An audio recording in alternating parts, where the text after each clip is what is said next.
Sad news from the world of hockey. Legend Guy Lafleur has died at the age of 70.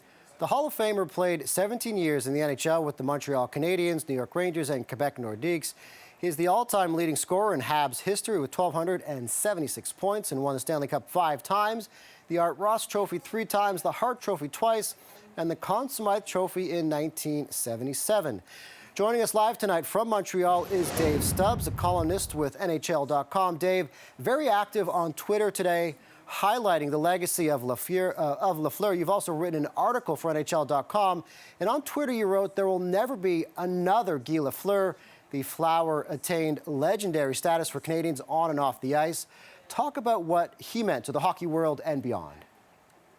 Well, Guy Lafleur certainly was I would say he was a preeminent star, the flashiest, the most spectacular goal scorer of his generation. Guy could take the puck and he could do some magical things with it. He played on some great teams, obviously. He played on the Montreal Canadiens dynasty. He won the Cup in 73 and then 4 years consecutively, 76 to 79. But there was just something more about him. He was larger than life. There are 4 statues outside the Montreal Canadiens home, the Bell Centre. There's Howie Morenz, and there's Rocket Richard, and Jean Beliveau, and Guy Lafleur, and the 4 are now gone. Beliveau was absolutely the role model and the idol and I guess just the inspiration for Guy Lafleur. He wore number 4, Lafleur did, in Thurso, Quebec, when he was growing up, in honor of Jean Beliveau. And he wore it into the Quebec Empire Major Junior Hockey, and then made number 10 his own with the Canadiens. In your article, you wrote, "The soul of the city is darkened." How are Montreal fans celebrating and honoring him today? Well, it may be a little early, Scott, to be celebrating him. I think that fans are really just in a pretty dark place right now. It's been a very, very difficult year in the NHL. We lost Tony Esposito and Rod Gilbert and Clark Gillies and Mike Bossy and Jean Potvin all in fairly short order. And, you know, those are some really big names of people who we've lost. So in Montreal, I mean, Guy Lafleur was always sort of the everyman superstar, where Jean Beliveau was sort of on a different level. He was on a different pedestal because of his ambassadorial skills and his leadership and just how graceful he was. Lafleur was more the guy who you'd want to sort of sit down in a tavern with and hoist a couple of beers and just sit and talk about the game and talk about how nonsensical some things were and how badly so-and-so played and how well so-and-so played. I mean, that was Lafleur. I mean, he never suffered fools, and he would never be the kind of guy who would necessarily, you know, sing the party line. But the Canadiens hired him as an ambassador, and there was no one who better flew the colors of the Montreal Canadiens, and you know, certainly from the highest flagpole in the city, than Guy Lafleur. So beyond the hockey ambassador, beyond the hockey legend, what was he like outside of the spotlight? You said he's a great guy to have a couple beers with, talk the game. What was he like in between the lines there?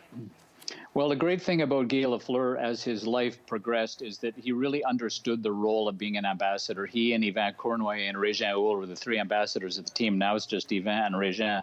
But Guy really understood what it meant to give back to the fans. And, you know, it was by surprise, actually, that his illness was discovered in September 2019. He had a helicopter pilot's license. He was going for a routine physical just to have his license renewed, when they found 4 coronary arteries that were very badly blocked and a 5th that was a mess. It's a miracle that he was still alive, in fact. So they went in, they did open heart, they did the bypass surgery, and while they were there, they found the lung cancer. So Guy kind of bounced back from that. A few months later, he was back at the Bell Centre, and then about 6 months after that, the cancer reappeared. But through the whole thing, through his rehabilitation, I guess, and through all of the work that he was doing, everything that he was trying to do to get well, he was giving back to the community. He set up a fund in his own name to raise money for the hospital where he was being treated. And to the very end, almost, he was calling upon people, answering the phone. He was showing up on people's doorsteps, fellow cancer patients, just to make their days a little bit brighter. So his give back to the community was absolutely astonishing. So, of course, tributes are pouring in from the hockey world and beyond. Politicians, we heard from the Prime Minister, a proud Habs fan, sharing his thoughts. Now, Quebec Premier François Legault talked, of course, about that legendary hair as he's streaking down the ice. But I was intrigued when he talked about the power of winning. And he said Guy Lafleur taught Quebecers how to win. What's your thought on that comment?